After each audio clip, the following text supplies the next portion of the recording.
এই কামরাঙা গাছটা এবং সেকেন্ড যে কামরাঙাগুলো হচ্ছিল তার ভিডিও আজকে আপডেট দিচ্ছি।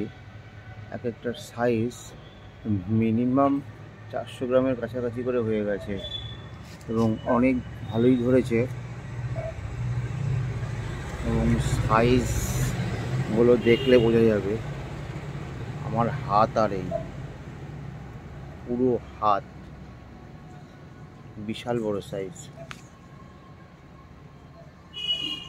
বিশাল বিশাল সাইজ হয়েছে,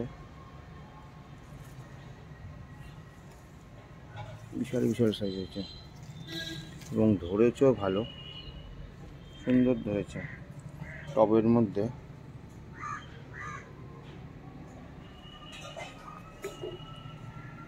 এবং আরও ছোট ছোট কিছু আছে, এটা পরের ক্ষেত্রে ধরবে এগুলো। নিচেও আছে, নিচেও কিছু ধরেছে, এখানে একদম নিচে, এই সাইডেও কিছু আছে ছোট, আর উপরে এগুলো ধরেছে, বেশ ভালোই হয়েছে। একটা জিনিস এখানে আমি দেখলাম কামরাঙা গাছটাতে, যে টিপস একটা, সেই টিপসটা হচ্ছে গাছের গোড়ায় হিউমিক অ্যাসিডের গুলিয়ে, হিউমিক অ্যাসিড 1 মগ করে 20 দিনে বা 15 দিনে একবার করে দিলে বেশ ভালো রেজাল্ট পাওয়া যায়। এটা ঠিক, খুব সুন্দর রেজাল্ট পাওয়া যায়। কারণ হিউমিক অ্যাসিডে রুট বলটা ভালো হয়, আর রুট বল ভালো হলেই গাছ খাবারটা গ্রহণ করতে খুব ভালো পারে, নিতে ভালো পারে, ফলে গাছের ফলগুলো খুব সুন্দর হয়। এটা একদম মানে ভালো মতন হচ্ছে। আর একটা সাইজ দেখলেই তো একদম অবাক।